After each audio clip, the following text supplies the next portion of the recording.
আচ্ছা তাহলে আমরা এখন শুরু করি। তাহলে চ্যাপ্টারের নাম হচ্ছে তড়িৎ রসায়ন। তড়িৎ মানে কি বিদ্যুৎ, তাই না? বিদ্যুৎ। রসায়ন মানে কি রসায়ন। তাহলে তড়িৎ রসায়ন মানে কি? তড়িৎ রসায়ন মানে হচ্ছে রসায়নের মাধ্যমে তড়িৎ সৃষ্টি করা, তাই না? কেমিস্ট্রির মাধ্যমে আমরা এখানে বিদ্যুৎ সৃষ্টি করব। এটাই হচ্ছে আমাদের এই চ্যাপ্টারের মূল লক্ষ্য। হ্যাঁ, তো চ্যাপ্টার শুরু করার সময় তো অবশ্যই আমাদেরকে আগে এটা জানতে হবে তড়িৎ রসায়ন কাকে বলে, তাই না? তো দাঁড়া, আমি মার্কারটা অন করি।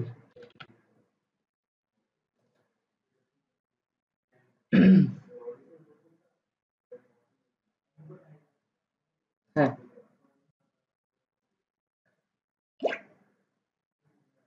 হ্যাঁ, হ্যাঁ, হ্যাঁ, শুধু যা জানা আমি ফুল ম্যাটেরিয়ালসটাই দিয়ে দিব। একটাই একবারে দিয়ে দিব। জাস্ট আজকে কয় পৃষ্ঠা পর্যন্ত পড়াইছি এটা এটা ওটুকু পর্যন্ত পড়ে রাখবি। হ্যাঁ, আর নোট নিজে নিজে নোট করে ফেলিস। হ্যাঁ, অনেকে কি করে এগুলো আবার প্রিন্ট প্রিন্ট করে, তো প্রিন্ট করলে জিনিসটা আসলে শিখা হয় না। হুম, নিজে নিজে লিখলে আমি পড়াবার পর আবার নিজে নিজে লিখলে এটা অটোমেটিক পড়া হয়ে যাবে। হুম, আচ্ছা তাহলে তড়িৎ রসায়ন কাকে বলে এটা তো জানতে হবে, তাই না? সংজ্ঞা। তো বিভিন্ন রাসায়নিক পদার্থের রাসায়নিক পরিবর্তনের মাধ্যমে তড়িৎ সৃষ্টি হওয়ার বিষয়গুলিকে নিয়ে যে রসায়নের যে শাখায় কাজ করা হয় তাকে তড়িৎ রসায়ন বলা হয়। বুঝতে পারছি? তার মানে আমরা তো তড়িৎ রসায়ন আমরা শুনেই বুঝতে পারতেছি এটা কেমিস্ট্রির মাধ্যমে আমরা তড়িৎ সৃষ্টি করব। রসায়নের মাধ্যমে। রসায়ন মানে কি? একটার সাথে একটা বিক্রিয়া করা, তাই না? বিক্রিয়া করা বা পদার্থের মধ্যে যে রাসায়নিক পরিবর্তন আসে, ওই রাসায়নিক পরিবর্তন আসার কারণে যে বিদ্যুতের সৃষ্টি হচ্ছে, রাসায়নিক পরিবর্তন। যেমন সোডিয়াম, সোডিয়াম একটা ইলেকট্রন ছেড়ে দিয়ে সোডিয়াম প্লাসে পরিণত হয় না? তো সোডিয়াম যে একটা ইলেকট্রন ছাড়ে দিছে, এই ইলেকট্রনটা যদি আমরা একটা তার দিয়ে সংরক্ষণ করি, সেটা তারের মধ্যে দিয়ে প্রবাহিত হবে না? তাহলে ব্যাপারটা কি হয়ে গেল? সোডিয়াম আগে ছিল সোডিয়াম, এখন হয়ে গেছে সোডিয়াম প্লাস, তাই না? তাহলে রাসায়নিক একটা পরিবর্তন করছে না? আমি জাস্ট একটা এক্সাম্পল দিচ্ছি, এটা অনেক ভাবে হতে পারে। মোট কথা রাসায়নিক পরিবর্তন হলে যে তড়িৎ সৃষ্টি হবে, ওই তড়িৎ এটাকে বলা হচ্ছে তড়িৎ রসায়ন। রসায়নের যে শাখায় এটা নিয়ে আলোচনা করা হচ্ছে এটাকে বলা হচ্ছে তড়িৎ রসায়ন। বুঝতে পারছি? আচ্ছা, তাহলে আমাদের এই চ্যাপ্টারের জন্য শুরুতে আমাদের পড়ে ফেলতে হবে এটা আসলে। হ্যাঁ, জারণ বিজারণের উপর প্রপার আইডিয়া থাকা লাগবে। প্রপার আইডিয়া বলতে কি? একদম কঠিন জারণ বিজারণ বিক্রিয়া এরকম ওগুলা না, জাস্ট বেসিক আইডিয়া। বেসিক আইডিয়াটা প্রপার থাকা লাগবে। হ্যাঁ, জারণ মানে কি? জারণ মানে হচ্ছে ইলেকট্রন ছাড়ন, তাই না? আর বিজারণ মানে কি? ইলেকট্রন গ্রহণ। আচ্ছা, যার জারণ হয় তাকে কিন্তু বিজারক বলি, ঠিক না? আর যার বিজারণ হয় তাকে আমরা জারক বলি। কারণ কেন? যার জারণ হয় তাকে কেন বিজারক বলতেছি? কারণ ভেরি গুড। কারণ ওর জারণ হয়েছে বলে তো আরেকটা পদার্থের বিজারণ হয়েছে, তাই না? তার মানে কি ও ও আরেকটা পদার্থকে বিজারিত করছে, সেই জন্য ও হচ্ছে বিজারক। হ্যাঁ, এই নামটা শুনে কিন্তু আমার কনফিউজ হয়ে যায়। ফলাফল কিভাবে বলে যে বিজারক মানে যার মধ্যে বিজারণ হয়, না উল্টা হবে? অলওয়েজ উল্টাটা হবে। বিজারক হচ্ছে যার মধ্যে জারণ হয়, আর জারক মানে কি? যার মধ্যে বিজারণ হয়। হ্যাঁ, ওকে কেন জারক বলা হচ্ছে? কারণ ও বিজারণ করতেছে মানে কি? ও ইলেকট্রনটা গ্রহণ করতেছে, তার মানে কি আরেকজনের ইলেকট্রনটা তো সে গ্রহণ করতেছে, তাই না? যে ছাড়ছে। হ্যাঁ, হ্যাঁ, কেন জারক? কারণ সে অন্যের জারণ ঘটেছে, ও ইলেকট্রনটা গ্রহণ করছে বলে তার একজনের ইলেকট্রন ছাড়ছে, তাই না? তাহলে এই জিনিসটা ক্লিয়ার কিনা বলতো? তাহলে এখন যদি শর্টকাটে আসি, বিজারক হচ্ছে ইলেকট্রন ছাড়ে, জারক হচ্ছে ইলেকট্রন গ্রহণ করে, তাই না? এখন তুই একটা কথা চিন্তা করতো, আমি যে ট্রেলার দিচ্ছি এই চ্যাপ্টারের ট্রেলার, আমি সব চ্যাপ্টারের শুরুতে ট্রেলার দিতে দিতে আস্তে আস্তে ভিতরে ঢুকি। হ্যাঁ, এখন একটা কথা চিন্তা করতো, বিজারক যে ইলেকট্রনটা ছাড়তেছে আর জারক যে ইলেকট্রনটা গ্রহণ করতেছে, হ্যাঁ, এই যে ইলেকট্রনটা যে বিজারক থেকে জারকের মধ্যে যাচ্ছে, এখানে একটা কারেন্ট যাচ্ছে না? এটাকে তো বলতে পারি কারেন্টের ফ্লো, তাই না? এই যে ইলেকট্রনটা প্রবাহিত হয়েছে, আমরা তো জাস্ট একটা ইলেকট্রন নিয়ে কাজ করতেছি, কিন্তু এখানে কি শুধু একটা ইলেকট্রন ছাড়বে? ও তো অনেকগুলো ইলেকট্রন ছাড়বে, কারণ অনেকগুলো বিজারক থাকবে। হ্যাঁ, সোডিয়াম তো শুধু একটা থাকে না, সোডিয়াম পদার্থে কি সোডিয়াম শুধু একটা থাকে? ওটা তো একটা পরমাণু, সোডিয়াম অনেকগুলো পরমাণু হইলে না একটা সোডিয়াম পদার্থ হয়, তাই না? ওখানে একটা সোডিয়াম একটা করে ইলেকট্রন ছাড়লে এখানে অনেকগুলো সোডিয়াম অনেকগুলো ইলেকট্রন ছাড়বে না? তো এবার যে ইলেকট্রনটা বিজারক থেকে চালকের দিকে যাচ্ছে, একটা কারেন্ট ফ্লো হচ্ছে না? কারণ ইলেকট্রনের প্রবাহ মানে তো কারেন্টের ফ্লো, তাই না? ওকে, বুঝতে পারছি আশা করি। তো এখানে জিন নিয়ে এক্সাম্পল দেওয়া হয়েছে, জিন নিয়ে। কেন জিন নিয়ে এক্সাম্পল দেওয়া হয়েছে? এই চ্যাপ্টারে দেখবি যে খালি জিঙ্ক আর কপার, জিঙ্ক আর কপার, জিঙ্ক আর কপার, ঘুরে ফিরে এই দুইটা জিনিস, জিঙ্ক আর কপার। হ্যাঁ, কেন জিঙ্ক আর কপার, এগুলো আস্তে আস্তে বুঝবি। তো জিঙ্ক দেখ, জিঙ্ক, হ্যাঁ, তো আস্তে আস্তে আমরা আসবো। হ্যাঁ, এমন না যে শুধু জিঙ্ক আর কপার দিয়ে আমরা অ্যানোড ক্যাথোড বানাইতে পারবো বা মেকানিজমটা বানাইতে পারবো, আমরা আমাদের সিস্টেম মতো বানাইতে পারবো, কিন্তু আমাদের বইতে শুধু জিঙ্ক আর কপার নিয়ে মেকানিজমটা দেওয়া আছে। হ্যাঁ, তো দুই একটা ব্যতিক্রম আছে, ওগুলো দেখাই দিব। তো এ দেখ, জিঙ্ক কি হয়, জিঙ্ক দুইটা ইলেকট্রন ছেড়ে দেয় না, তার মানে কি এটা একটা রাসায়নিক পরিবর্তন না, এই দুটো ইলেকট্রন এর পরবর্তীতে কোনো না কোনো ভাবে প্রবাহিত হয়ে তড়িৎ সৃষ্টি করবে। তাহলে জিঙ্কের মধ্যে কি ঘটছে বলতো, জারণ না বিজারণ ঘটছে? ভেরি গুড, জিঙ্কের মধ্যে ঘটছে জারণ, কিন্তু ও একজন বিজারক।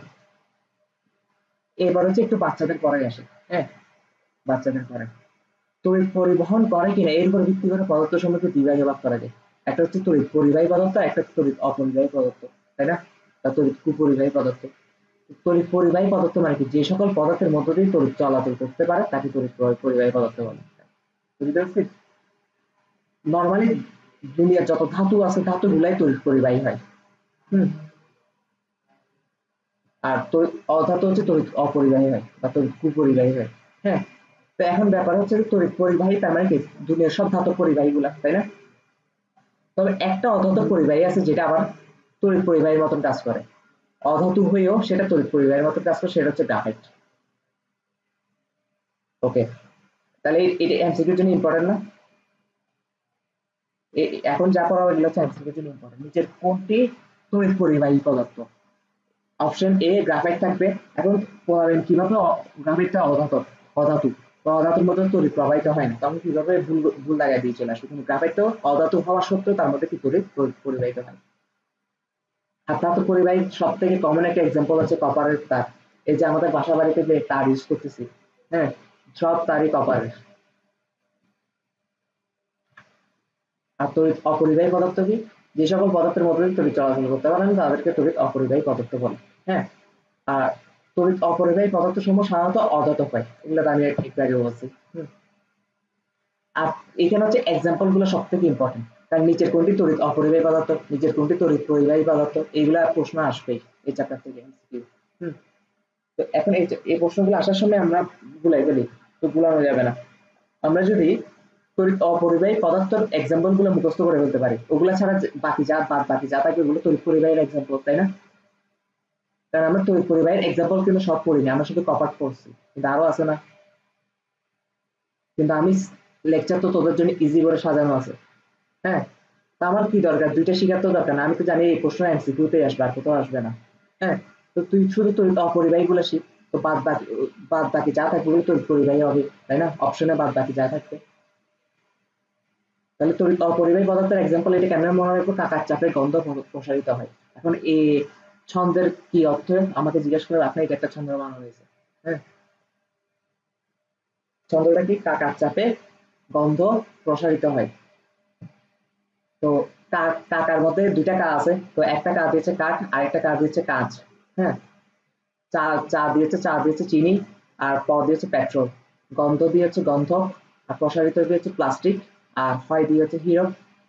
আর প্রসারিত তো ত আছে না, আবার তার পিনও আছে। এই জিনিসগুলো মুখস্থ করে ফেলতে হবে আর কি, হালকা, একদম ইজি, একবার করে ফেললে মুখস্থ হয়ে যাবে। এবার হচ্ছে যে আমরা দেখছি তড়িৎ পরিবাহিতার উপর ভিত্তি করে দুইটা পদার্থে ভাগ করছি, একটা তড়িৎ সুপরিবাহী পদার্থ, একটা হচ্ছে তড়িৎ অপরিবাহী পদার্থ, তাই না? এখন তড়িৎ পরিবাহী পদার্থকে আবার তিন ভাগে ভাগ করা যায়। তড়িৎ পরিবাহী মানে কি, যার মধ্য দিয়ে তড়িৎ প্রবাহ হইতে পারে, যে পদার্থের মধ্য দিয়ে। কেন তিন ভাগে ভাগ করা যায়, কারণ কিছু পদার্থ আছে যার মধ্য দিয়ে তড়িৎ সহজে চলাচল করতে পারে মোটামুটি। হ্যাঁ, তারপর কিছু পদার্থ আছে যার মধ্যে একটু কম চলাচল করতে পারে, তাই না? কিন্তু চলাচল করতে পারে, সেজন্য এটা সুপরিবাহী, কিন্তু একটু কম চলাচল করতে পারে। আবার ওইটার মধ্যে আরেকটা ক্যাটাগরি আছে যেটার মধ্যে তড়িৎ এত এত স্পিডে চলে, মানে এটা কন্ট্রোল করাই যায় না। হ্যাঁ, আচ্ছা, এখন কেন একবার এত স্পিডে চলে, কেন কম চলে, কেন, সবগুলো তো আলটিমেটলি তড়িৎ পরিবাহী, তাই না? তার মানে কোনো না কোনো একটা রিজন আছে যার কারণে একটাতে কম চলতেছে, একটাতে বেশি চলতেছে, একটাতে আরো বেশি চলতেছে একদম ফুল স্পিডে। হুম, কেন হয় এই ব্যতিক্রমটা, কেন হয় এই ব্যতিক্রমটা, হয় যে তারের কারণে। কারণ তারের ভিতরে রোধ থাকে, রোধ থাকে না, সব পদার্থের ভিতরে রোধ থাকে। তো কোনটাতে রোদ বেশি, কোনটাতে রোদ কম, কোনটাতে রোদ একদমই নেই। হ্যাঁ, রোদ মানে কি ফিজিক্সে পড়ার কথা, একদম বেসিক ক্লাস 9 10 এর ফিজিক্সে পড়ার কথা। রোদ হচ্ছে কারেন্টকে যাতায়াতে বাধা প্রদান করে, তাই না? কারেন্টকে যাতায়াতে বাধা প্রদান করে। তাহলে রোদ যদি বেশি থাকে তাহলে কারেন্ট একটু কম যাবে না, গতি স্লো হয়ে যায়। আর যার যে পদার্থের ভিতরে রোদই নেই, একদম জিরো, এই পদার্থের মধ্যে কারেন্ট একদম ফুল স্পিডে যাবে না। আর যে পদার্থের মধ্য দিয়ে হচ্ছে কি রোদ হচ্ছে মোটামুটি আছে, তার মানে কারেন্টও মোটামুটি স্পিডে চলতেছে মোটামুটি। হ্যাঁ, তো এইগুলোর উপর ভিত্তি করে তিনটা ভাগে ভাগ করছে। একটা হচ্ছে তড়িৎ সুপরিবাহী পদার্থ, একটা হচ্ছে তড়িৎ অর্ধপরিবাহী পদার্থ, আর একটা হচ্ছে সুপার কন্ডাক্টর।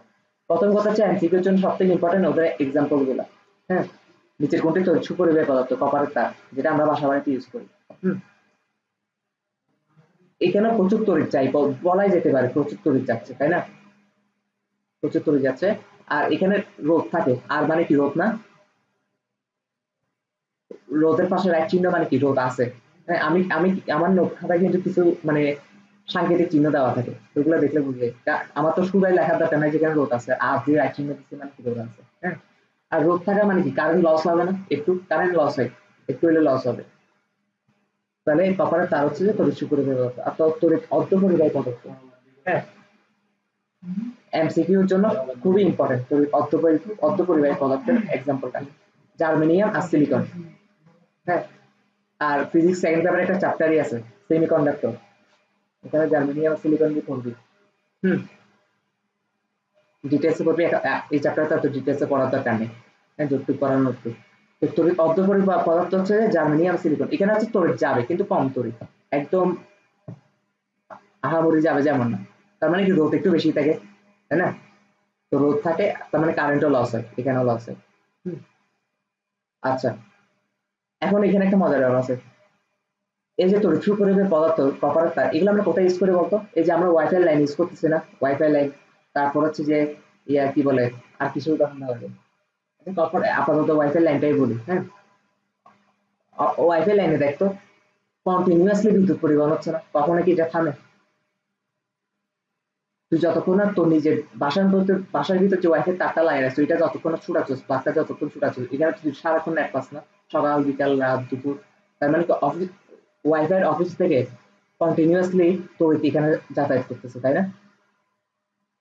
যেটা তুই কন্ট্রোল করতে পারস না, সেজন্য এটা আনকন্ট্রোলেবল।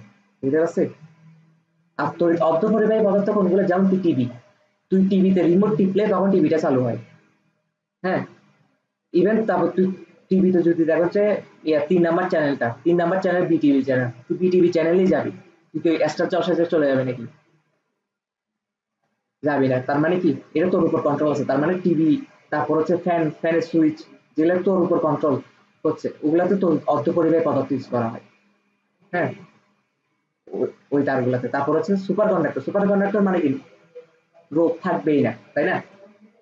রোধ থাকবেই না, আর একদম জিরো। যদি রোধ না থাকে তাহলে কারেন্ট সর্বোচ্চ পরিমাণে যাবে, তাই না?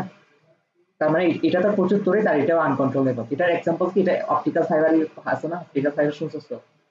এই অপটিক্যাল ফাইবার গুলো হচ্ছে সুপার কন্ডাক্টর। সব থেকে ইম্পর্টেন্ট যেটা সুপার কন্ডাক্টর এক্সাম্পলটা, এই যোগটার নাম তো মুখস্থ করতে হবে না, জাস্ট Nb3Ge।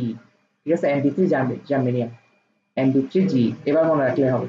হ্যাঁ, এটাকে কি বলে এটা মনে রাখতে হবে না। এখন সুপার কন্ডাক্টরের মধ্যে আবার বিভাগ আছে। প্রতিটা সুপার কন্ডাক্টর তার বা পদার্থ যেগুলো আছে না, ওদের প্যাকেটের মধ্যে একটা সন্ধি তাপমাত্রা লেখা থাকে। প্যাকেটের মধ্যে সন্ধি তাপ সন্ধি তাপমাত্রা, সন্ধি সন্ধি তাপমাত্রাটা কেন লেখা থাকে? এটা তারা মিন করতেছে যে যদি পরিবেশের তাপমাত্রা সন্ধি তাপমাত্রার উপরে হয়ে যায়, হ্যাঁ, তাহলে ওর মধ্যে একটু একটু রোধ সৃষ্টি হবে। আর যদি পরিবেশের তাপমাত্রা সন্ধি, ওই প্যাকেটের মধ্যে যে সন্ধি তাপমাত্রাটা লেখা আছে ওটার নিচে থাকে, তাহলে ওর মধ্যে রোধ শূন্য। এখন তার মানে আর সমান শূন্য কখন হয়? যখন পরিবেশের তাপমাত্রা টিসি থেকে ছোট হয়। হ্যাঁ, টিসি মানে কি সন্ধি তাপমাত্রা। হ্যাঁ, এগুলো পরে লেখা আছে, ডিটেলসে লেখা আছে, নোট খাতা মানে সবকিছু লেখা আছে। হ্যাঁ, আর যখন তখন শূন্য হয় না, যখন পরিবেশের তাপমাত্রাটা টিসি থেকে বেড়ে যায়। হ্যাঁ, হ্যাঁ, সব সুপার কন্ডাক্টরের ক্ষেত্রে কিন্তু এক এক সুপার সুপার কন্ডাক্টরের জন্য সন্ধি তাপমাত্রা এক এক রকম। যেমন Nb3 জি এর জন্য একটা সুন্দর তাপমাত্রার মান আছে, হ্যাঁ, আরেকটা সুপার কন্ডাক্টরের জন্য আরেকটা সুন্দর তাপমাত্রার মান আছে, এটা প্যাকেটে লেখা থাকে। হ্যাঁ, তার মানে এখানে যখন আর সমান শূন্য তার মানে কারেন্ট কোনো লস হবে না, কিন্তু এখানে আর একটু একটু যখন দেখা যায় তখন তো কারেন্ট লস হবে। আশা করি বুঝাতে পারছি। তার মানে এতক্ষণ যা যা বলছে এগুলো সংজ্ঞা সহ দেওয়া আছে। হ্যাঁ, আর তড়িৎ সুপরিবাহী পদার্থের এক্সাম্পল গুলো copper, aluminium, zinc, silver, iron এগুলো আর কি। হ্যাঁ, তড়িৎ সুপরিবাহী পদার্থ। আর তো অর্ধপরিবাহী পদার্থের এক্সাম্পলটা সুপার কন্ডাক্টরের এক্সাম্পলটা একটু বেশি লাগে আর কি। অর্ধপরিবাহী এক্সাম্পল কি জার্মেনিয়াম, সিলিকন। আর সুপার কন্ডাক্টর এই যে টিসি হচ্ছে কি সুপার কন্ডাক্টিং টেম্পারেচার। দেখছো টিসি মানে কি সুপার কন্ডাক্টিং টেম্পারেচার, বা এটাকে সন্ধি তাপমাত্রা বলে। আমি যা যা বলছি এগুলো সবগুলো এখানে নোট করা আছে, আর কিছুই না। হ্যাঁ, কিন্তু যদি সুপার কন্ডাক্টর হয় এই যে, কিন্তু যদি সুপার কন্ডাক্টরের তাপমাত্রা টিসি অপেক্ষা বেশি হয় তবে তড়িৎ পরিবহন তাদের সামান্য লস হয়। হ্যাঁ, যা বলছি তাই। এখন কথা হচ্ছে যে পরিবেশের তাপমাত্রা সাথে তারের কি সম্পর্কিত, তাই না? ধর এইটা একটা তার, এই তারটা একটা পরিবেশে রাখা আছে যে পরিবেশের তাপমাত্রা T1। হ্যাঁ, আচ্ছা, পরিবেশের তাপমাত্রা যদি টি ওয়ান হয় তাহলে তারের তাপমাত্রা T1 হয়ে যাবে না, কারণ ওই তারটা তো ওই পরিবেশে রাখা হয়েছে। তার মানে পরিবেশের তাপমাত্রা যা তারের তাপমাত্রা তা। আর এই তারের তাপমাত্রাটা যখন টিসি থেকে বড় হয়ে যাবে তখন রোধ সৃষ্টি হবে তারটার মধ্যে। আর এই তারের তাপমাত্রাটা যখন টিসি থেকে ছোট থাকবে তখন আর রোধ সৃষ্টি হবে না।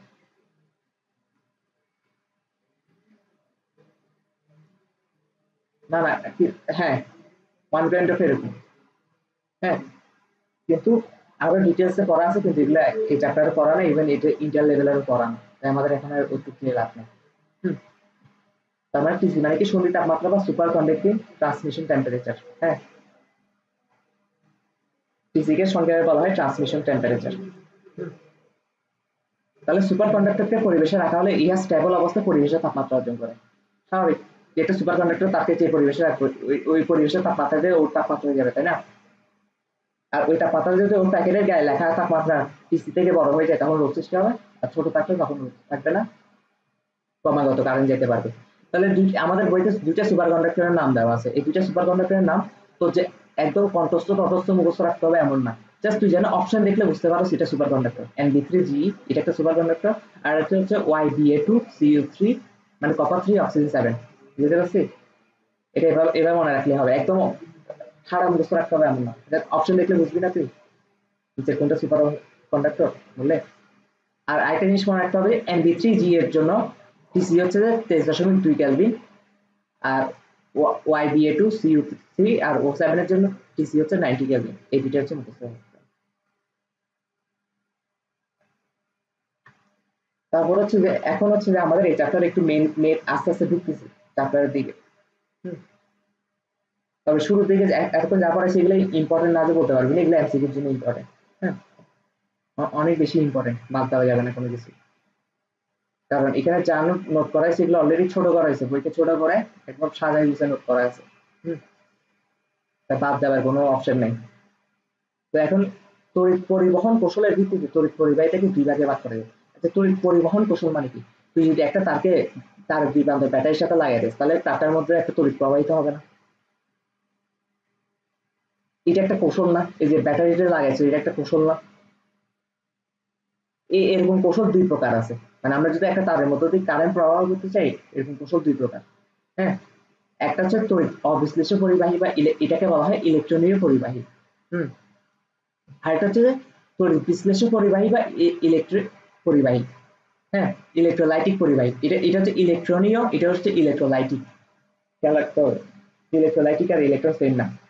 ইলেকট্রোলাইটিক মানে হচ্ছে আয়ন। ওকে, তাহলে আমাদের অ্যাকচুয়ালি পড়া হচ্ছে এই চ্যাপ্টার এই মেকানিজম নিয়ে। হুম, আমাদের পড়া কিন্তু এই মেকানিজম নিয়ে না, কিন্তু বইয়ের শুরুতে কি আছে, এই মেকানিজম আর এই মেকানিজমের মধ্যে পার্থক্য কি এটা প্রায় সৃজনশীলে আসে সিকিউতে আসে। তো সেই জন্য আমাদের এই মেকানিজমটা হালকা একটু জানা লাগবে। হুম, আচ্ছা, এই মেকানিজম তো তুই মানে ফিজিক্সে দেখতে দেখতে অলরেডি বুঝে হয়ে যাবার কথা, তাই না? ব্যাটারি ব্যাটারি প্লাস প্রান্ত রাখছি, নেগেটিভ প্রান্ত রাখছি, এখানে একটা তার লাগাই দিছি, আর এটা হচ্ছে সুইচ। যখনই আমরা সুইচটা বন্ধ করব, যখন আমার সুইচটা বন্ধ করবো এখান থেকে কারেন্ট যেতে পারবে, তাই না? আর যখনই কারেন্ট যাবে তখনই এখানে বাল্বটা জ্বলে উঠবে, তাই না? ওকে, এখন এখানে বিভিন্ন দিক দেখা হয়েছে, একটা দিকে এদিকে দেখানো হয়েছে, একটা দিকে এদিকে দেখানো হয়েছে। এটা নিয়ে আসলে মাথা ব্যথার কোনো কারণ নেই। এটা অ্যাকচুয়ালি হচ্ছে যে, যদি সত্যি কথা বলি, সত্যি কথা হচ্ছে ইলেকট্রনের প্রবাহ মানে কারেন্ট। হ্যাঁ, ইলেকট্রনের প্রবাহ যেটা সেটাই কারেন্ট। হ্যাঁ, কিন্তু বিজ্ঞানীদের কথা অনুসারে যে প্রচলিত কথাটা আছে, প্রচলিত কথা হচ্ছে যে ইলেকট্রন যেদিকে প্রবাহ হয় কারেন্ট তার বিপরীত দিকে ফ্লো হয়। বুঝতে পারছি? কিন্তু অ্যাকচুয়াল হচ্ছে ইলেকট্রনের ফ্লোটাই কারেন্ট ফ্লো। কিন্তু এটা আমরা ধরতে পারবো না। আমাদেরকে একটা প্রচলিত কথা আছে, ওই আগেরকার যুগে তো তখন এত উন্নত হয়নি সায়েন্স। হ্যাঁ, তো তখন একটা কথা বলে গেছে, তো বইতে এই ভাষায় লেখা আছে, তো এই ভাষায় আমাদেরকে চলতে হবে। আমরা বইয়ের ভাষা অনুযায়ী কি কি বলবো, ইলেকট্রন যেদিকে ফ্লো হয় কারেন্ট তার উল্টা দিকে ফ্লো হয়, তাই না? তাহলে ব্যাটারির নেগেটিভ প্রান্ত যদি এদিকে থাকে তাহলে ইলেকট্রন ফ্লো হবে এদিকে না? এদিকে না? তাহলে কারেন্ট ফ্লো হবে এদিকে না? তো এই জন্য এত প্যাস্টেস লাগার দরকার নেই। মোট কথা আমাদের এই মেকানিজম নিয়ে এত আইডিয়া রাখতে হবে না, আমাদের শুধু এটা জানলে হবে যে কারেন্টের ফ্লো হচ্ছে, বাল্বটা জ্বলে উঠতেছে, কার কারণে জ্বলে উঠতেছে? ব্যাটারির কারণে। ঠিক আছে? তো এখন কথা হচ্ছে তুই আমাকে বলতো, এই মেকানিজমে কোনো রাসায়নিক পরিবর্তন করছে? মানে কোনো একটা পদার্থ পরিবর্তন হয়ে অমুক হয়ে গেছে, তমুক হয়ে গেছে, কিছু করছে এখানে? এখানে কোনো রাসায়নিক পরিবর্তন কিছু দেখছস? না, এখানে কোনো রাসায়নিক পরিবর্তন হয় না। এখানে ব্যাটারির প্রান্তে ইলেকট্রন জমা ছিল, ইলেকট্রন গুলো এদিকে ফ্লো হয়েছে, আর কারেন্ট ধরতেছে আমরা এদিকে ফ্লো হয়েছে। এখানে কারো তো কোনো চেঞ্জ আসে নাই, আসছে কোনো পদার্থের চেঞ্জ আসছে? আসে নাই, কেউ কাউকে দেওয়া নেই। তাহলে এটাকে বলা হচ্ছে তড়িৎ অবিশ্লেষ্য পরিবাহী বা ইলেকট্রনের পরিবাহী। মানে ইলেকট্রন পরিবহন হচ্ছে, সেজন্য বাল্বটা জ্বলে উঠতেছে, আর কোনো কাজ নাই এখানে। হ্যাঁ, তো এখানে এই দুইটা লাইন দ্বারা কি বোঝাচ্ছে? কারেন্ট হচ্ছে যে, মানে বইয়ের ভাষায় যেটা লেখা, কারেন্ট হচ্ছে যে উচ্চ বিভব থেকে নিম্ন বিভবের দিকে যায়, আর ইলেকট্রন হচ্ছে নিম্ন বিভব থেকে উচ্চ বিভবের দিকে যায়। এলপি আর এসপি মানে কি? এসপি মানে হচ্ছে হাই পটেনশিয়াল, এলপি মানে হচ্ছে লো পটেনশিয়াল। পটেনশিয়াল মানে কি? বিভব। হ্যাঁ, তাহলে এই জিনিসটা বুঝাতে পারছি, এই মেকানিজমটা বুঝাতে পারছি। এবার হচ্ছে আমাদের পড়া যে মানে পড়া যে টপিক নিয়ে, এই চ্যাপ্টারের মেইন পড়া, সেটা হচ্ছে তড়িৎ বিশ্লেষক পরিবাহী বা ইলেকট্রোলাইটিক পরিবাহী। এটাতে কি হয়? এটাতে আমরা দুইটা পাত্র নিব, দুইটা পাত্র নিলাম। ওকে, দুইটা পাত্র নেওয়ার পর এখানে একটা দ্রবণ দেখতেছো, দ্রবণ রাখছি যে জলীয় দ্রবণ, আর এখানে একটা জলীয় দ্রবণ রাখবো। কিন্তু জলীয় দ্রবণ রাখার একটা সিস্টেম আছে। এই মেকানিজমটা একবার শিখে ফেলে সেম চিত্র তুই সবখানে আঁকতে থাকতে হবে, পুরা পুরা চ্যাপ্টার ধরে তুই শুধু সেম চিত্রটাই আঁকবি। হ্যাঁ, একবার যদি বুঝে যাস এখানে কি হচ্ছে, তুই ধরো প্রশ্ন যেখান থেকে করবে করে গিয়ে চ্যাপ্টার থেকে সহজ জিনিস কিছু নেই, সেম চিত্র আবার আঁকি দিবি, শেষ। হুম, তাহলে আমাদের প্রথম কাজ কি? দুইটা পাত্র নেওয়া, দুইটা পাত্র নিয়ে দ্রবণ নেওয়া, তাই না? দ্রবণ নেওয়া, এবং দ্রবণটা কিসের নেবো এটা একটা ব্যাপার আছে। আর এখানে একটা, এই দুইটা পাত্র একটা নল, নল দিয়ে কানেক্ট করে দিব, তাই না? হ্যাঁ, পাপা নল, এটাকে বলা হয় লবণ সেতু। এটাকে কি বলা হয়? লবণ সেতু নিয়ে যদি এখনো পড়া স্টার্ট করিনি, এগুলো আস্তে আস্তে সব আস্তে আস্তে যাবো, কিন্তু আমি এখন একটা আইডিয়া দিচ্ছি আর কি তোকে। ওভারঅল দেখতে লবণ সেতু। আর এখানে একটা দ্বন্দ্ব নিব, দেখছো দ্বন্দ্ব দেখা যাচ্ছে? এখানে আরেকটা দ্বন্দ্ব নিব। এই দ্বন্দ্ব দুইটা আমরা একটা তার দিয়ে কানেক্ট করবো, এখানে একটা বাল্ব রাখবো। হ্যাঁ, কারণ বাল্বটা যখনই জ্বলে উঠবে আমরা বুঝতে পারবো এখানে নিশ্চয়ই কারেন্ট গেছে, তাই না? এই দ্বন্দ্বটার নাম হচ্ছে অ্যানোড, এই দ্বন্দ্বটার নাম হচ্ছে ক্যাথোড। তার মানে তোর হাতের বাম পাশে যে দ্বন্দ্বটা নেবে এটা সবসময় কি হবে? অ্যানোড। আর এটা কি হবে? ক্যাথোড। এটাকে কেন অ্যানোড বলা হয়, কেন ক্যাথোড বলা হয় আসতেছি।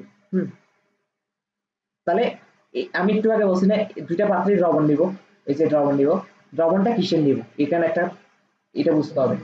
যদি আমরা দ্বন্দ্ব, যদি আমরা দ্বন্দ্বটা, ধর অ্যানোড দ্বন্দ্বটা নিলাম জিঙ্কের, জিঙ্কের অ্যানোড দ্বন্দ্ব নিলাম। হুম, তাহলে আমাদেরকে দ্রবণটা নিতে হবে জিঙ্ক সম্পর্কিত একটা যৌগ, জিঙ্ক সালফেট। তাহলে আমরা এখানে ক্যাথোডে নিলাম কপারকে, তাহলে আমরা দ্রবণে নিতে হবে কপার সম্পর্কিত একটা যৌগ, তাহলে কপার সালফেট। হ্যাঁ, একটু বুঝছস? ওকে, কেন জিঙ্ককে অ্যানোডে রাখা হয়েছে, কেন ক্যাথোড, কপারকে ক্যাথোডে রাখা হয়েছে, এগুলো আমরা আস্তে আস্তে পড়বো। হ্যাঁ, কিন্তু তুই কখনো কপারকে অ্যানোডে রাখতে পারবি না, রাখলেই ফুল সিস্টেম ভুলে যাবে। তো কাকে কোথায় রাখতে হবে এগুলো আমরা আস্তে আস্তে পড়বো। একটা সিস্টেম আছে, একটা সিস্টেম ফলো করলে অটোমেটিক নিজে বুঝিয়ে যাবে। হ্যাঁ, আচ্ছা তার মানে আমরা এখন যা যা বলছি তাই একটু রিপিট করি। দুইটা পাত্র নিছি, দুইটা পাত্রের মধ্যে দ্বন্দ্ব ডুবাইছি। এই দ্বন্দ্বটার নাম অ্যানোড, এই দ্বন্দ্বটার নাম ক্যাথোড। এই দ্বন্দ্বটা যেহেতু জিঙ্কের দ্বন্দ্ব নিছি তাহলে দ্রবণ হিসেবে আমরা জিঙ্কের কোনো একটা যৌগ নিতে হবে, তাই জিঙ্ক সালফেট নিলাম। হ্যাঁ, আর এই দ্বন্দ্বটা যেহেতু কপারের দ্বন্দ্ব নিয়েছি তাহলে এখানে একটা দ্রবণ হিসেবে যাকে নিতে হবে এটা কপার সম্পর্কিত একটা যৌগ, তাহলে কপার সালফেট। তো নেওয়ার পর এখন আমরা অ্যানোডকে ক্যাথোডের সাথে তার দ্বারা যুক্ত করলাম, মাঝখানে একটা বাল্ব রাখলাম। কেন রাখলাম? কারণ কারেন্ট যাচ্ছে কিনা এটা পরীক্ষা করার জন্য, কারণ কারেন্ট গেলে তো বাল্বটা জ্বলে উঠবে। হুম, এখন প্রসেসটা কি হয়? প্রসেসটা এখন যা বলতেছি এটা যদি বুঝে ফেলতে পারো সব করা সেফ। এরপরে জিঙ্ক কি করে? জিঙ্ক হচ্ছে যে এ দেখ এই দ্বন্দ্বটা জিঙ্কের না, অ্যানোড দ্বন্দ্বটা জিঙ্কের নিছি না, তার মানে এই দ্বন্দ্বের মধ্যে প্রচুর পরিমাণ জিঙ্ক আছে, আর জিঙ্ক তো আর একটা থাকবে না, তাই না? তাহলে জিঙ্ক কি করে? সবসময় দুটো ইলেকট্রন ছেড়ে দেয়, তাই না? একটু আগে দেখে আসছি জিঙ্ক সবসময় দুটো ইলেকট্রন ছেড়ে দেয়। তাহলে জিঙ্ক যদি দুটো ইলেকট্রন ছেড়ে দেয়, এই দুটো ইলেকট্রন এদিক দিয়ে যাবে না, এই তার দিয়ে চলে যাবে না। তার মানে একটা জিঙ্ক আর দুটো ইলেকট্রন ছাড়তেছে, তার মানে অনেকগুলো জিঙ্ক এরকম কমানো হয়, ইলেকট্রন ছাড়তেই আছে, দুটো দুটো ইলেকট্রন ছাড়তে আছে, দুটো ইলেকট্রন এই তার দিয়ে প্রবাহিত হচ্ছে, তাই না? এখন যারা ছেড়ে দিচ্ছে ওরা কি হয়? ওরা ছেড়ে দিলে এই জিঙ্ক গুলো জিঙ্ক 2+ আকারে এখানে চলে আসে, দ্রবণের মধ্যে চলে আসে। কারণ দ্রবণটা এই দ্বন্দ্বটা ক্ষয় হইতে থাকবে না, জিঙ্ক যে ইলেকট্রন ছেড়ে দিচ্ছে, এই যে জিঙ্ক গুলো ইলেকট্রন ছেড়ে দিচ্ছে ওই জিঙ্ক গুলো এই দ্বন্দ্ব থেকে দ্রবণের মধ্যে চলে আসে জিঙ্ক 2+ আকারে। বুঝাতে পারছি? ওকে, এরপর কি হচ্ছে? আচ্ছা, একটা বেসিক পড়া যেটা সবসময় আমাদেরকে, আমি সবসময় তোদেরকে বলে আসছি। হ্যাঁ, একটা পাত্রের মধ্যে ধর পানি আছে, পানি জলীয় দ্রবণে কখনো পানি পানি আকারে থাকে না, H2 আকারে থাকে না, বলছিলাম না? H+ আর OH- আকারে থাকবে। তারপর হচ্ছে ঠিক সেম ভাবে জিঙ্ক সালফেট জলীয় দ্রবণে কোনো কিছুই যৌগ আকারে থাকতে পারে না, এগুলো আয়ন আকারে থাকে। তাহলে জিঙ্ক সালফেটে কিভাবে থাকবে? জিঙ্ক সালফেটে জিঙ্ক 2+ আর সালফেট 2- আকারে থাকবে না। এখন তুই আমাকে বল, এখানে একটা পাত্র নিলাম, এখানে একটা পাত্র নিলাম, হ্যাঁ, এখানে একটা দণ্ড আছে, এই দণ্ডটা হচ্ছে জিঙ্কের, জিঙ্কের হ্যাঁ, এই জিঙ্কের এখানে ক্রমাগত অনেকগুলো জিঙ্ক কি করতেছে। আর আচ্ছা, এটার আগে তো এটা বুঝাইতে হবে, এখানে যে দ্রবণটা আছে দ্রবণটা কিসের? জিঙ্ক সালফেটের না? জিঙ্ক সালফেট হলে এখানে অনেকগুলো জিঙ্ক 2+ আছে না? জিঙ্ক 2+, জিঙ্ক 2+, সালফেট 2- এভাবে আছে না অনেকগুলা আয়ন আকারে? আমি শুধু দুইটা দেখালাম আর কি। হুম, তাহলে নতুন যে জিঙ্কটার দ্বন্দ্ব থেকে ক্ষয় হয়ে আসতেছে জিঙ্ক 2+ আকারে, দুইটা ইলেকট্রন ছেড়ে ছেড়ে ছেড়ে এখানে চলে আসতেছে জিঙ্ক 2+ আকারে, জিঙ্ক 2+ আকারে চলে আসতেছে। এই জিঙ্ক 2+, এই জিঙ্ক তখন সমগ্র দ্রবণটাতে জিঙ্ক 2+ এর পরিমাণ বেড়ে যাচ্ছে না, কারণ আগে থেকে তো জিঙ্ক 2+ ছিলই, এখন নতুন নতুন যে তখন নতুন নতুন জিঙ্ক 2+ চলে আসতেছে না? তাহলে এটাকে ব্যালেন্স করতে হবে না? ব্যালেন্স করার জন্য এখানে একটা লবণ সেতু লাগানো আছে। হ্যাঁ, এই লবণ সেতুটার কাজ কি? এটা তখন বুঝবি কিভাবে ব্যালেন্স করতেছে। হুম, যখন পড়াবো। তার মানে এতটুকু বুঝছস কিনা আমাকে বল, কোথায় কোথায় গেল? হ্যাঁ, এখানে কি করতেছে এটা বুঝছস? এই পাত্রের মধ্যে কি করতেছে? তার মানে দুইটা ইলেকট্রন চলে গেছে, দুটো ইলেকট্রন চলে গেছে এখান থেকে আসতেছে, এবার দুটো ইলেকট্রন এদিকে চলে আসবে না? এখন তোর মনে একটা প্রশ্ন রাখতে পারে, এটা সবার মনে লাগে, আমি যখন ছিলাম তখন। আচ্ছা, জিঙ্ক ধাতু কপারও ধাতু, তাহলে জিঙ্ক ইলেকট্রন ছাড়তেছে, কপার কেন ইলেকট্রন ছাড়তেছে না? এমনও কি হতে পারতো যে কপার ইলেকট্রন ছাড়ছে, ইলেকট্রন গুলো এদিকে আসছে, জিঙ্ক গ্রহণ করতেছে? হতে পারতো না? না, হবে না, কারণ জিঙ্ক তো ধাতু কপারও ধাতু, কিন্তু জিঙ্কের সক্রিয়তা কপার থেকে বেশি। আর সক্রিয়তা মানে কি, কে আগে ইলেকট্রন ছাড়তে পারে। হুম, তার মানে এখানে জিঙ্কের সাথে রয়েছে, কপার হেরে যাচ্ছে না? তাহলে জিঙ্ক না, এক্ষেত্রে যেহেতু কপার হেরে গেছে জিঙ্কের সাথে রেসে, হ্যাঁ, আগে ভাগে জিঙ্ক ছেড়ে দিচ্ছে, তখন কপারের আর কিছু করার থাকে না, কপার তখন ইলেকট্রন গ্রহণ করে। হ্যাঁ, ধাতু হয়েও সে ইলেকট্রন গ্রহণ করতেছে, কেমনে করতেছে এখন দেখাচ্ছি। হ্যাঁ, এ দেখ, ইলেকট্রন গুলো এদিক দিয়ে যায়, বাল্বটা জ্বলে উঠছে, তাই না? চলে গিয়ে এদিকে চলে আসে, তাই না? এদিকে কোন দণ্ডটা লাগানো আছে? কপার দণ্ড না? আবার এদিকে এই দ্রবণটা আছে কপার সালফেট আছে না, তার মানে অনেকগুলো কপার 2+ আর অনেকগুলো সালফেট 2- আছে।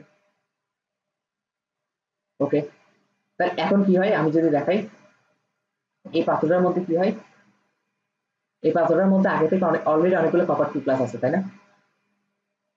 কপার 2+, তারপর সালফেট 2-, তাই না? অনেকগুলো সালফেট 2- আছে।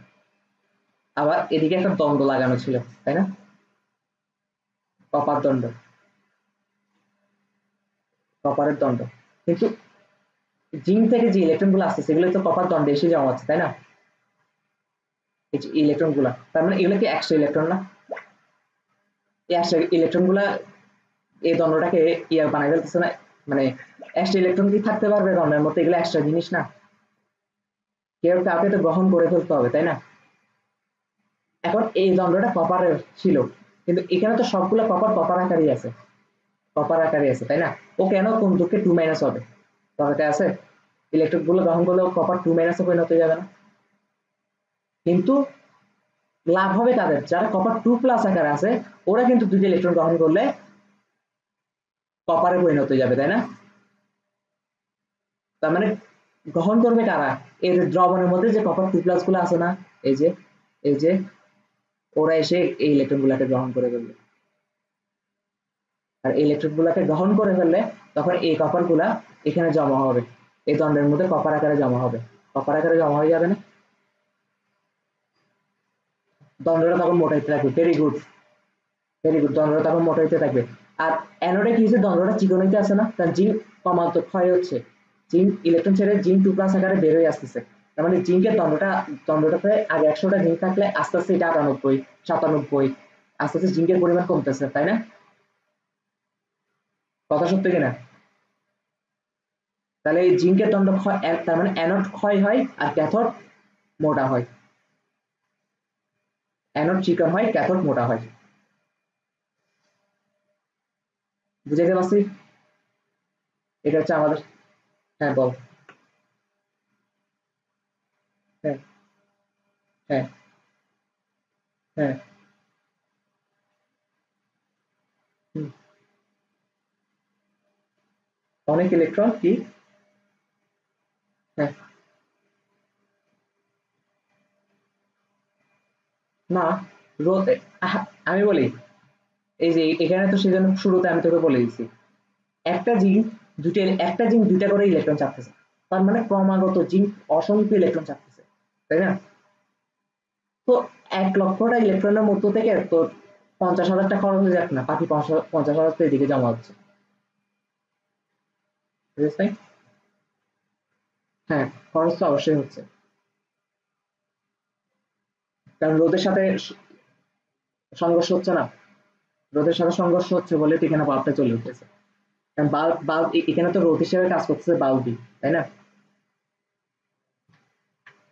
এটা হচ্ছে আমাদের এই চ্যাপ্টারের মেকানিজম ছিল, মানে মেন থিমটা হচ্ছে এটা। হুম। আচ্ছা, এটাকে বিশ্লেষ্য পরিবাহী কেন বলতেছে?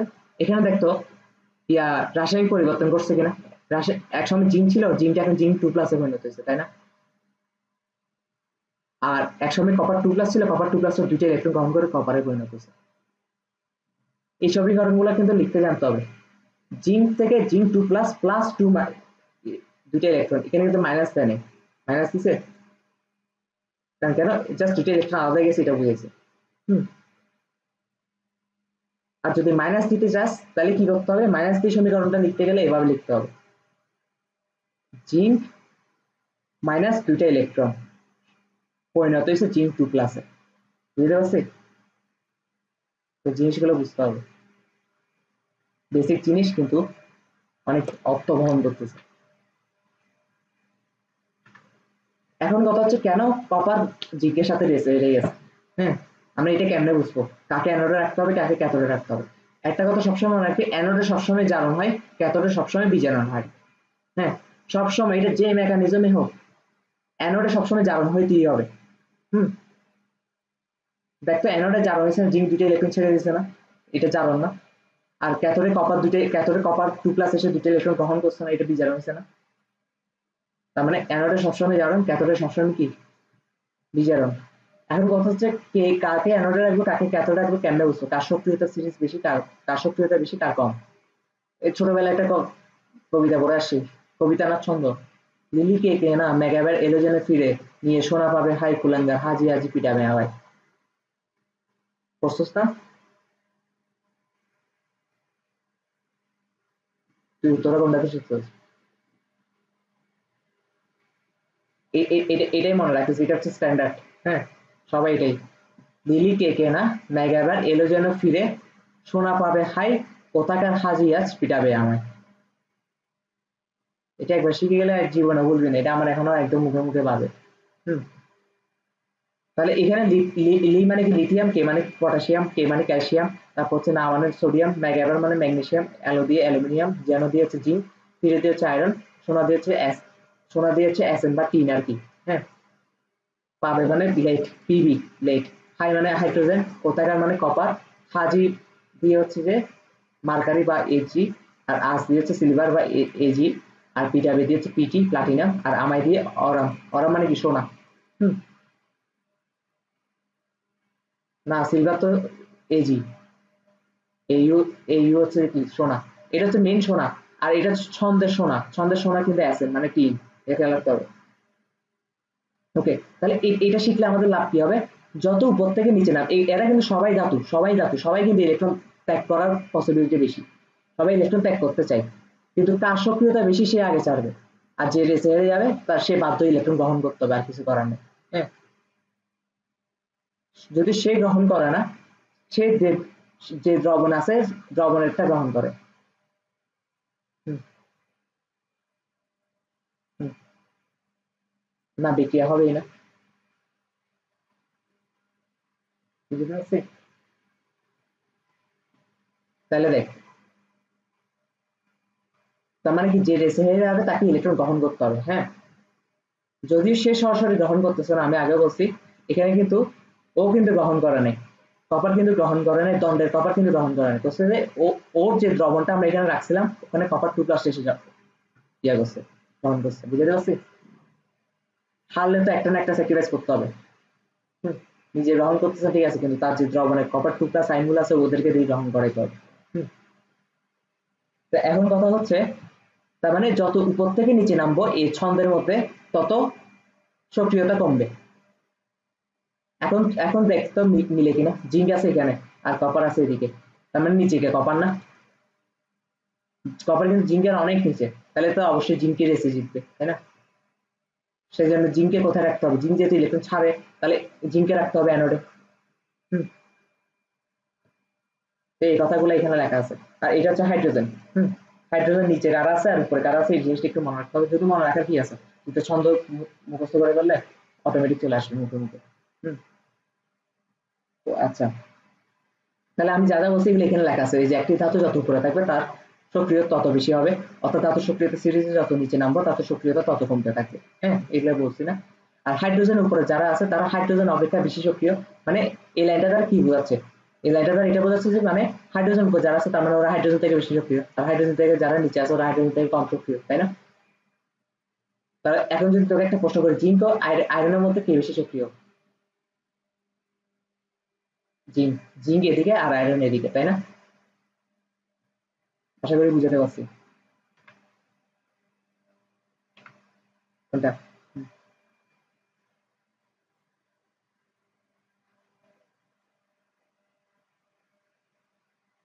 হ্যাঁ, দেখ হাইড্রোজেনের নিচে যারা আছে ওরা তো কখনো বিক্রিয়ার মধ্যে হাইড্রোজেনকে প্রতিস্থাপন করতে পারবে না, পারবে? কারণ হাইড্রোজেন সক্রিয়তা বেশি, হাইড্রোজেনকে তো লাথি মেরে সরাইতে পারবে না, কিন্তু হাইড্রোজেন থেকে যারা বেশি সক্রিয় ওরা তো হাইড্রোজেনকে লাথি মেরে সরাইতে পারবে। হ্যাঁ,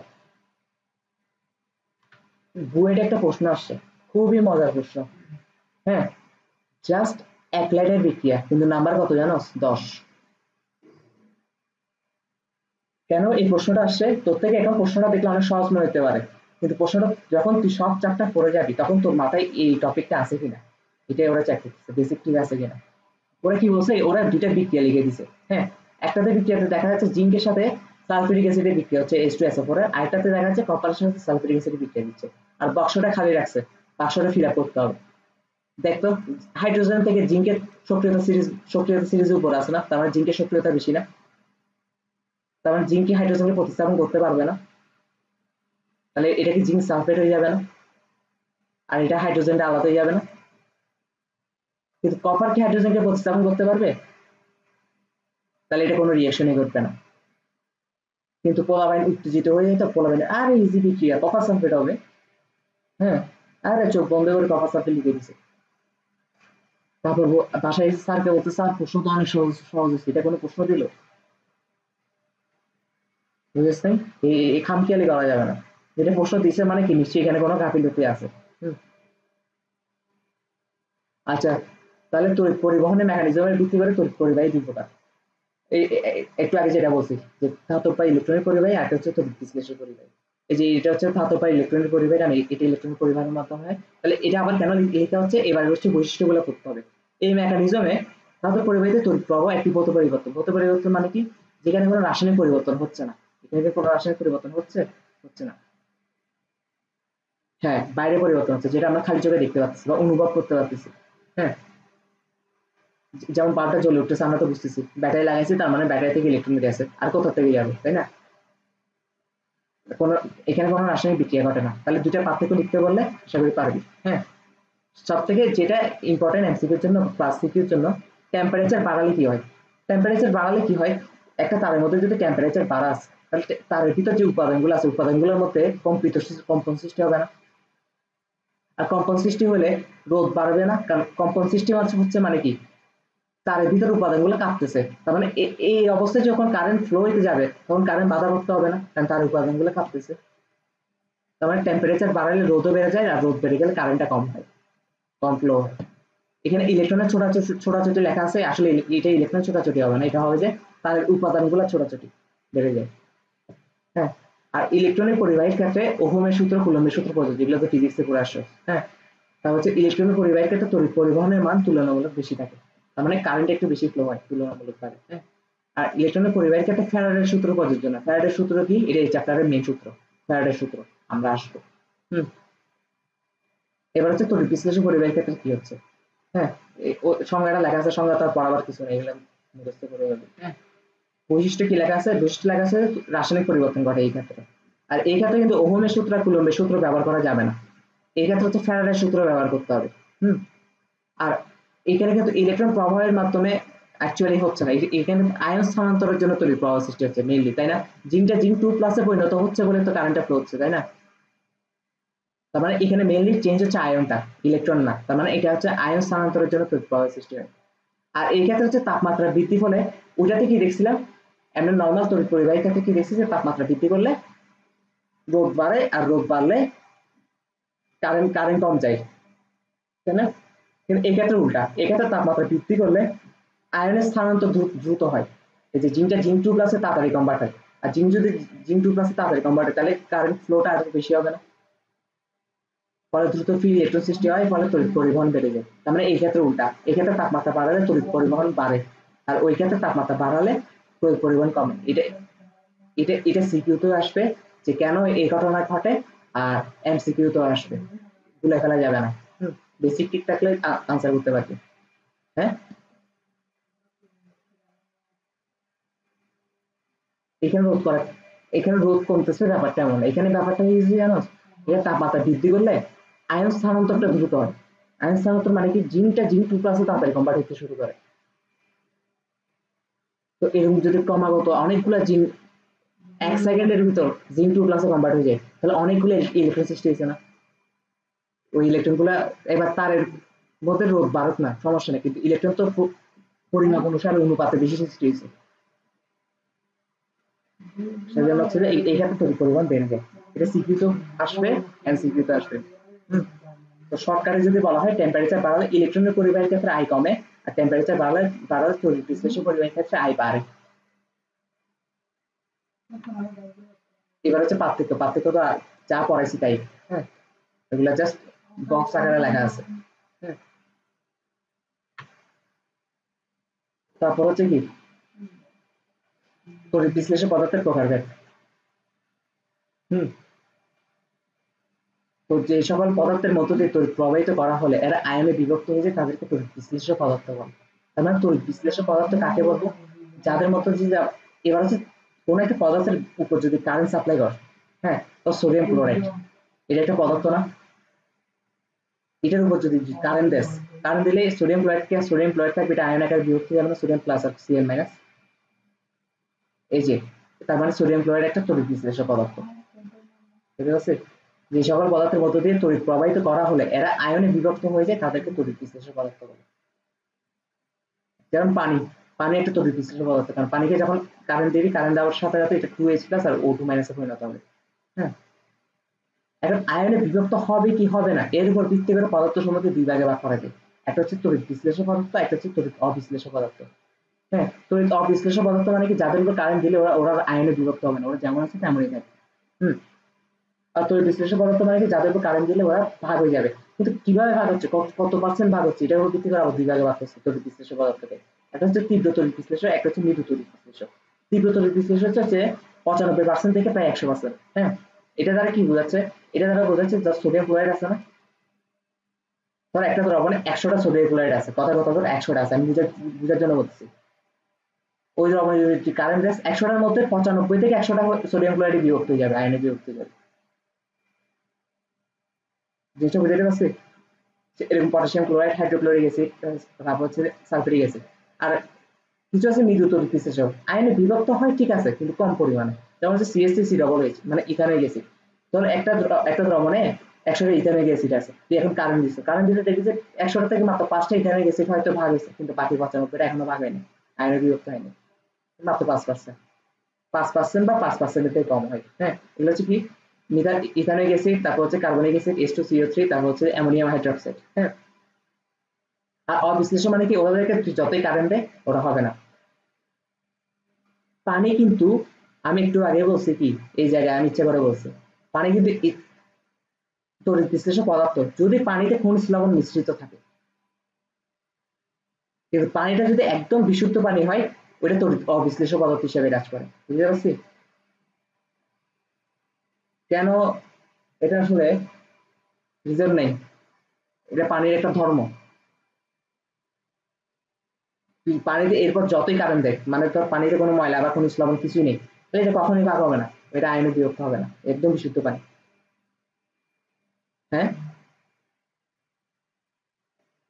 পানি, হ্যাঁ অবশ্যই, অবশ্যই, কারণ বিশুদ্ধ পানি তো বিশুদ্ধ পানি না। হ্যাঁ, বিশুদ্ধ পানি না, এমনি এমনি পানি, আর এমনি পানিগুলো তো অবশ্যই খনিজ লবণ মিশ্রিত থাকবেই, থাকবেই। আমরা যে পানি খাই এখানে আয়রন থাকে না, আয়রন তো অবশ্যই কম থাকে আর বেশি থাকে, এটার উপর নির্ভর করতেছে, কিন্তু আয়রন তো থাকে। তারপর বিশুদ্ধ পানি, তারপর হচ্ছে মিথানল, তারপর হচ্ছে যে এটা কি ইথানল, তারপর হচ্ছে কার্বন টেট্রাক্লোরাইড, আর হচ্ছে CaCl3। হ্যাঁ, তো এইখানে এক্সাম্পল গুলো হচ্ছে বেশি ইম্পর্টেন্ট এমসিকিউর জন্য। নিচের কোনটি তীব্র তড়িৎ বিশ্লেষ্য, নিচের কোনটি মৃদু তড়িৎ বিশ্লেষ্য, নিচের কোনটি বিশুদ্ধ পানি, সরি নিচের কোনটি হচ্ছে অবিশ্লেষ্য পদার্থ। বুঝতে পারছি? 0% মানে কি, ওরা 1% বিভাজিত হয় না, আয়নে বিভক্ত হয় না। তাহলে তড়িৎ রাসায়নিক সারি, হুম, এটা সংজ্ঞাটা আসলে লাগবে না, তড়িৎ রাসায়নিক সারি কাকে বলে, এগুলো ক্লাস 9-10 এর সংজ্ঞা। হ্যাঁ, আচ্ছা এখন আমার কথা হচ্ছে, এই যে লিলিকে কেনা মেঘাবে এলে যেন ফিরে নিয়ে শোনা পাবে হাই নিয়ে উল্লাঙ্ঘা হাজিয়াস ফিরাবে আমার, এই ছন্দটা তো নিশ্চয়ই কোনো না কোনো একটা মানদণ্ডের উপর হিসাব করে বানানো হয়েছে, তাই না? কেন জিঙ্কের সক্রিয়তা কপার থেকে বেশি, এটা কি দ্বারা বুঝতেছি আমরা? কপারও 2টা ইলেকট্রন ছাড়তেছে, জিঙ্কও 2টা ইলেকট্রন ছাড়তেছে, তাহলে আমরা সক্রিয়তা কি দ্বারা পরিমাপ করতেছি? হ্যাঁ, এটা পরিমাপ করতেছে ওদের প্রত্যেকে একটা বিভবের মান আছে, ওদের প্রত্যেকে একটা কি মান আছে, বিভবের মান আছে। বিভবের মান আমাদের প্রত্যেকের মান শিখা লাগবে না, আমাদের শুধু জিঙ্ক অ্যালুমিনিয়াম আমি কয়েকটা জায়গায় দিব, ওদের বিভবের মানগুলো একটু মুখস্থ করতে হবে। হ্যাঁ, তারপর এই দেখ এখানে প্রত্যেক বিভবের মান বেশি আছে। তো এক বিভবের মান হচ্ছে যে যার সক্রিয়তা বেশি তাকে বলা হচ্ছে জারণ বিভব আর কি। হ্যাঁ, ওদের প্রত্যেকের মধ্যে তো জারণ ঘটতেছে, তাই না? কারণ ইলেকট্রন ছাড়ে, কিন্তু ওরা ওদের নিজেদের মধ্যে যখন কম্পিটিশন হবে তখন আবার উল্টাই গেছে, যে রেসে আগে থাকবে সেই ইলেকট্রন ছাড়া আর যে আরেকজনকে গ্রহণ করতে হয়, তাই না? তাহলে বলতে গেলে ওরা অ্যাকচুয়ালি ওদের মধ্যে জারণ ঘটলে ওদের মধ্যে বিশেষ কারণে বিজারণ করতে হয়, তাই না? বিজারণ করতে হয়।